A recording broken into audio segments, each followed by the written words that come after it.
This is the new RK2020, but what's different about it? Let's take a look.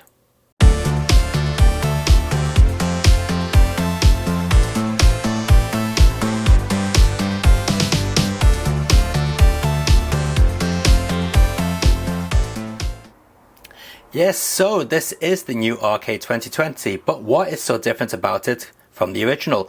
After all, it's the exact same box. There is no difference at all. Even the specs on the side are exactly the same as the original box. So what makes this so different? Well, we're about to find out. But before we do that, let's take a look and see what's inside the box. So first of all, let's get rid of the box, put it over there. We have the instruction manual, which is next to bloody useless. Well, at least it is when it comes to telling you how to install the firmware. See, the thing is, it tells you how to do it, but it misses out some points. So basically, it tells you where to download the firmware from. That works. It tells you to use Win32 Disk Imager. Yeah, of course. Always use that for Linux stuff. Or Virtual Pi. Well, it's the same thing, isn't it? And then it tells you to go and download Minitool. Here we go. Install Minitool Partition Wizard. So you can add the ROMs to it. Well, here's the thing. Minitool Partition Wizard will not let you add ROMs to the image you just flashed. And you also have to extend the image, because when you flash it, it's only like 35 megabytes in size. Yeah, so it's missing out some steps. Useless. Also in the parcel, we have one of these little micro SDs to USB adapters, a little numbstick cover, which helps your finger stay nice and firmly on a numbstick or thumbstick, and a USB-C to USB cable, and that is used for charging the device, not for transferring ROMs. Okay, so what about the device itself? Why is it so different? Well, here it is, and look at that. No, it's not plastic. This is following in the steps of the RG series. This is aluminium, or aluminum if you're American. And yes, it is very nicely done. In fact, it even has these pads on the back of it, just like the RG series. And it feels just as premium as the RG series, a very nice solid bit of kit. Now, on the original machine, a lot of people mentioned that it would heat up. This one doesn't heat up. Well, it gets a little bit warm, but no warmer than a smartphone. They also mentioned that the original had pretty awful battery life. I've had this running so far for about an hour and a half, and let's see what the battery life is at the moment. By the way, it's running version 3.6 of EMU ELEC. They're actually up to 3.8 now, so this is slightly out of date. Tell you what, let's take that screen cover off. Oh yeah. Okay, so as I said, this has been running for about 1.5 hours, and you can still see the battery indicator is full on there. Oh yes. And the screen is actually quite dirty underneath that plastic film. Oh. Anyway, never mind. So, you can see this one has came with some games built in. We got one game for Dreamcast. What have we got? 3 games Super Nintendo built in. No games there. PlayStation. It says 4 games, but it's actually just 2 games. PlayStation Portable, 1 game. Nintendo, 3 games. Nintendo 64, it says 2 games.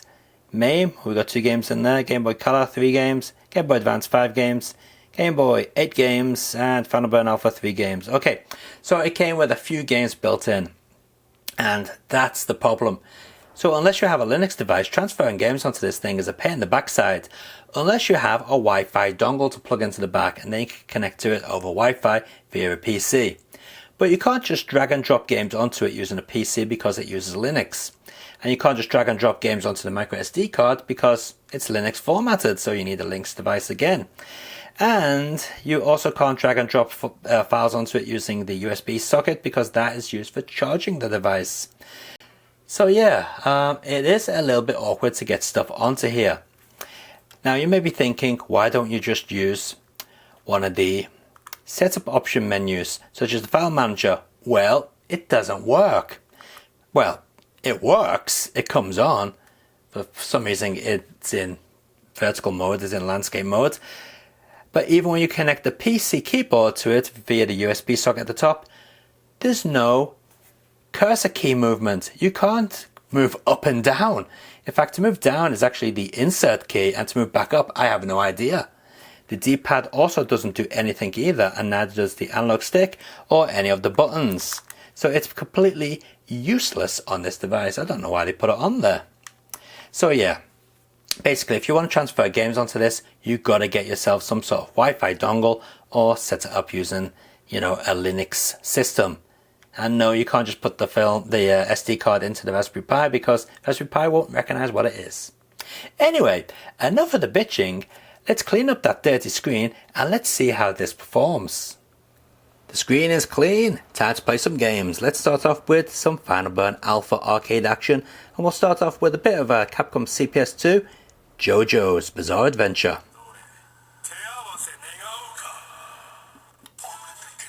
Now of course this is using an IPS screen, so of course the screen is going to be really nice. As you can see here, even tilting it, despite the reflections of course, you can see it on the angles very well. Not to mention I'm filming this on a weird type of angle also. Alright, now one thing I should mention is the D-pad on this feels really nice. It has a nice feel to the plastic. Same with the buttons as well. They have a nice texture to them. Very nice texture. The thumbstick, well, it's a little bit loose, but you know, it's average for one of these devices.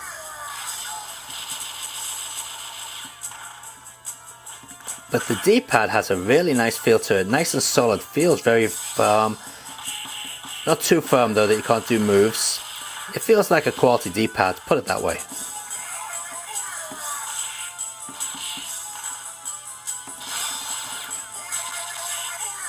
Let's check out a different game. This time we'll move on to MAME. So we're pressing B to go out of the menu and into MAME. And we have the Simpsons 4-player or X-Men 4-player. I think we'll go with a bit of Simpsons. Okay, so here's the test. Will it play smoothly?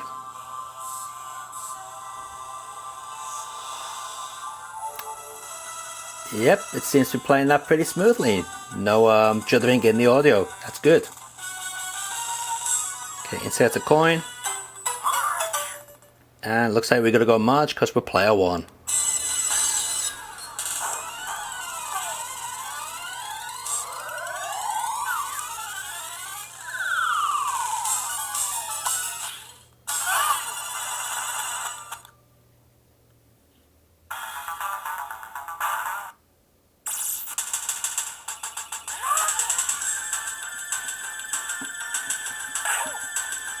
And where's the button? Says attack. Alright, and what off? And yeah, it's handling that just fine. As you can see, proper speed, proper sound, looks good, feels good. And why am I playing it in this weird fashion with my fingers like a piano? Well, that's because it's much easier to film. Although it's much more difficult to play.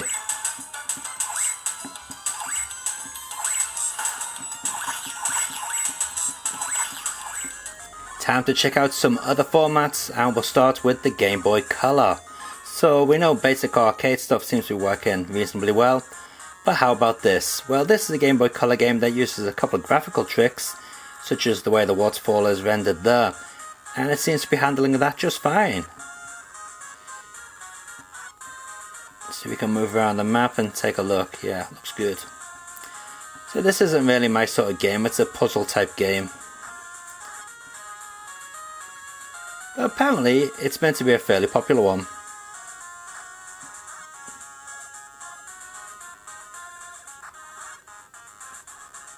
But yeah, it seems to be working just well here. Looks good.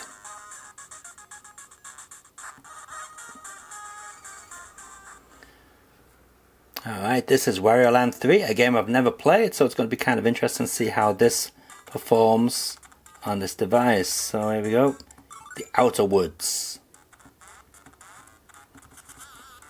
Never played any Wario game actually, so I'm not too sure how you're meant to attack. I guess you just run into them like this. Oh yeah, that seems to be the way. Oh yeah, scrolling is pretty smooth, isn't it? Oh, I'm dead already.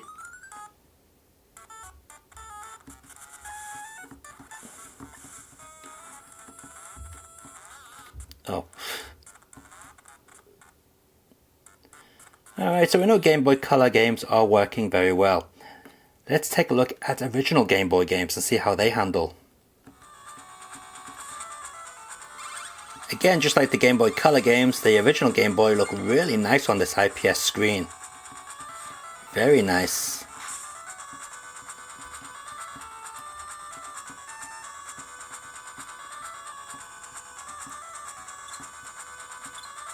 Ah, missed it.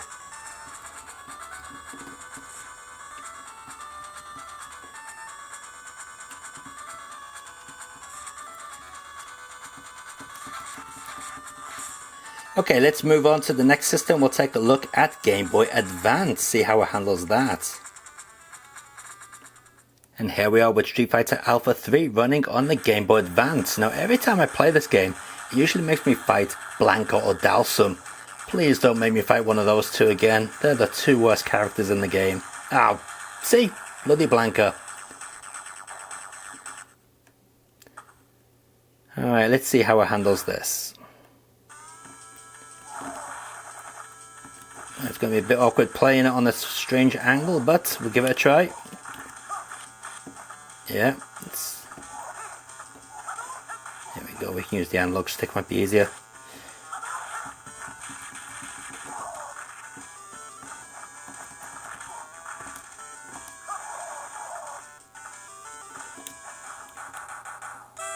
Okay, so this is Super Mario Advance 4, Super Mario 3. Alright, so it's going to be interesting to see how this works. It's the enhanced version of Super Mario Bros. 3. Usually done on a Game Boy player. Alright, let's get into the stage. Yep. And it's playing that just fine.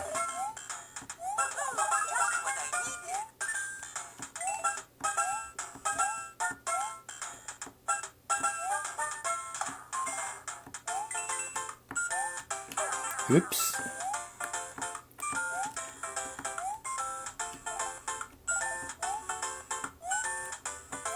Scrolling is smooth, and there I go, right down the hole. But as you can see, the scrolling was smooth and it seems to handle it just fine. Alright, let's move on to another system. We're going to take a look at Super Nintendo next.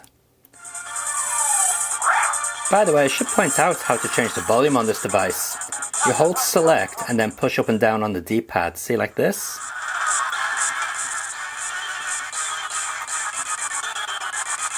You also select save slots like that as well. And as you can hear, the speaker is pretty good on this device. Not bad at all. Now let's see, are my buttons automatically configured correctly? Yep, they are.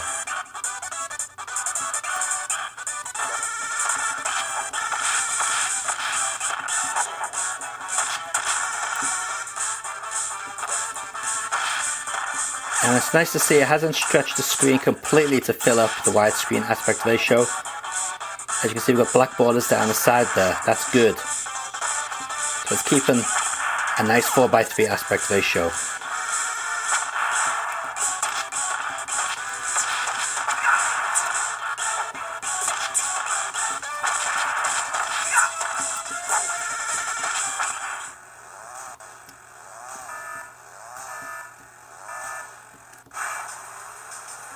Alright, here we go.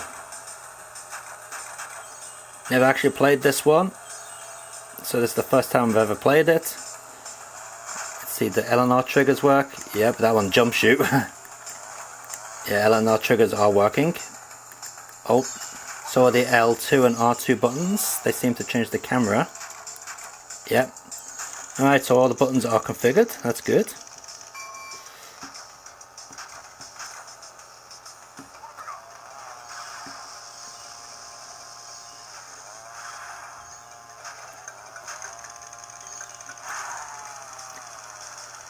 Yeah, that seems to be nice and smooth, doesn't it? Now, I must apologize because I've only just realized I'm recording this in 4K at 30 frames a second, and I should have been recording it at 60 frames per second, but yeah. Recently, this game always seems to be on these devices. This is Toy Story 2 on the PlayStation. And yeah, as to be expected, it's running just fine. No problems at all. Turn up a little bit maybe.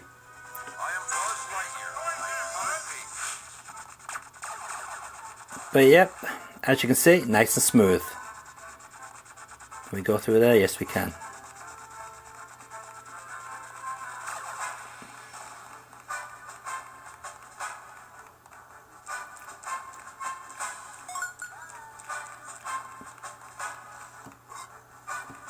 Okay, let's move on to the machines that normally give these handhelds some really big problems.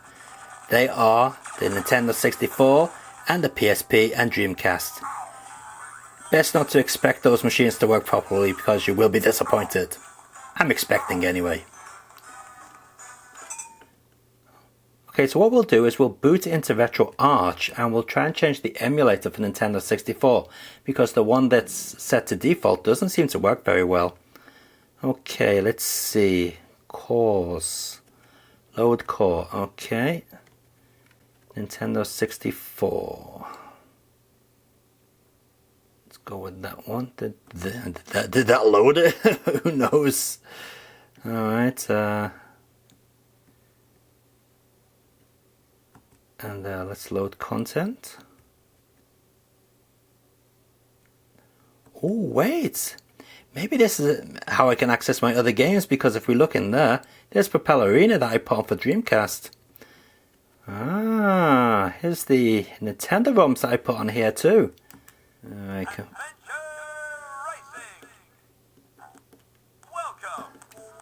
Yeah, this is not going to be very good, is it? You can see it jerking around already.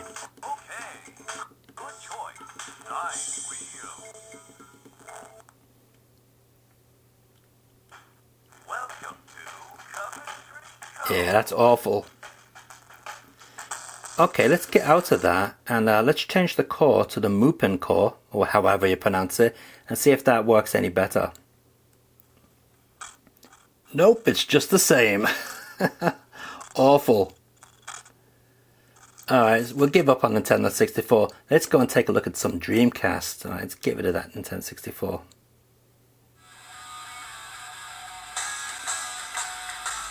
Okay, so I'm going to talk over this because I'm not sure if this is copyrighted music or not. But yeah, it's running. It's a little bit juddery on the sound, just like the previous model of the RK2020. But yeah, it seems smooth enough. Let's get into the actual game. Maybe it might improve from there.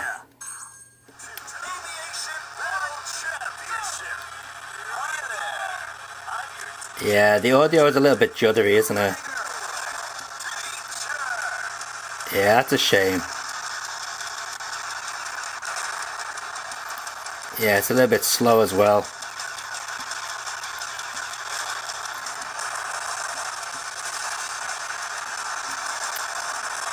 Okay, well, like I said, on these devices you shouldn't expect them to play the likes of Dreamcast and Nintendo 64 and so on, because you're just going to be disappointed. These machines are better for playing arcade stuff and the older games. Now, let's just try and see if it'll run Virtual Racing on the Sega Mega Drive. And I also want to see if it runs the Super FX games on the Super Nintendo. So again, we're going to have to load these up from RetroArch itself. That's not going too well, is it? But I think that might be the fault of the emulator, actually, because it's a pretty old emulator. But it's running it.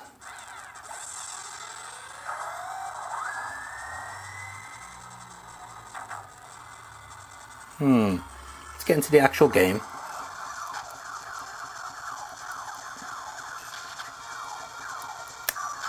It's playable, but it's certainly not perfect. Let's Let's just put it that way. Alright, let's see if we can run virtual racing on the Mega Drive. And yes, it does run virtual racing on the Sega Mega Drive. No problem at all.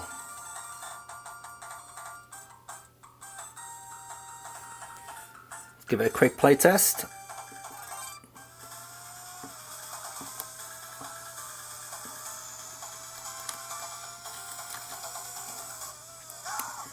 I think it's set to 3-button mode.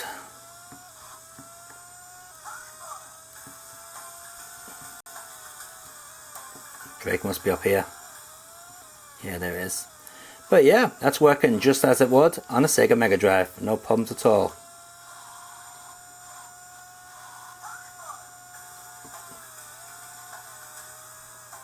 Now one thing I want to do is check out the sound on the Mega Drive emulation, and what better game to try that out with than with Vapor Trail, because that has a very special soundtrack. And what I'm going to do is take off the lavalier mic and put it closer to the actual device so you get to hear it close up. Alright.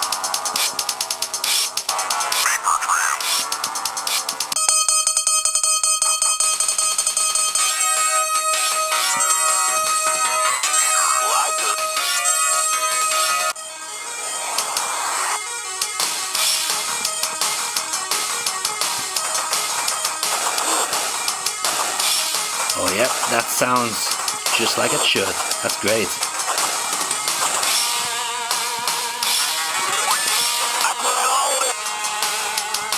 Whoa. Let's try that again.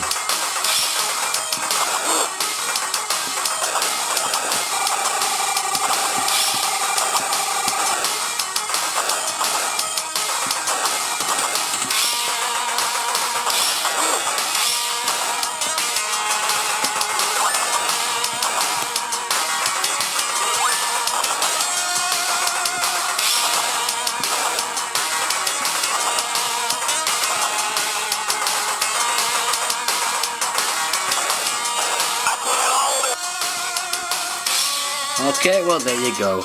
As you can see, Mega Drive emulation is working and sounding perfect. Okay, so to close up this, we'll take a look at PSP. And for PSP emulation, we'll try one of the games that I put onto this. And I think I put Ridge Racer on here, or did I put the real Ghostbusters or Ghostbusters 3? Or something. Let's check it out. Now I've got to be careful here because this game is full of copyrighted music. Great music, but it's copyrighted. Alright, let's get into the actual game. Now this is quite different than the one that came out in the Xbox and the PS3. This is more like the Nintendo Switch version.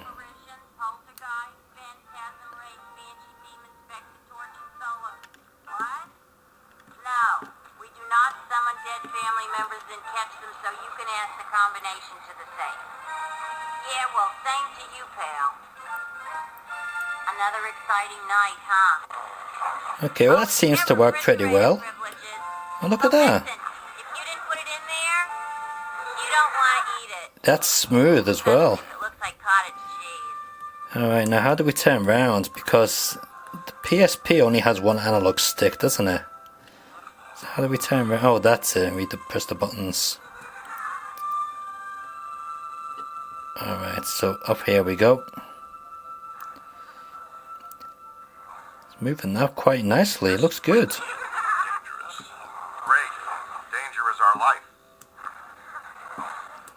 There's the guys.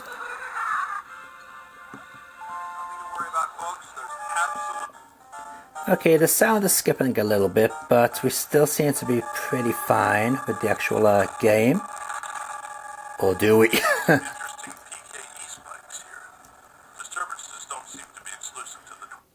Alright, so this is a much bigger area than the firehouse, and as you can see, it's got a couple of stutters, but not too bad. Alright, so I'm guessing we're using the Eleanor triggers, are we, to fire? No? Maybe we can't fire yet. Ah, look, you can see it slowing down there. Alright, so PSP is definitely not perfect. Maybe it depends on the game.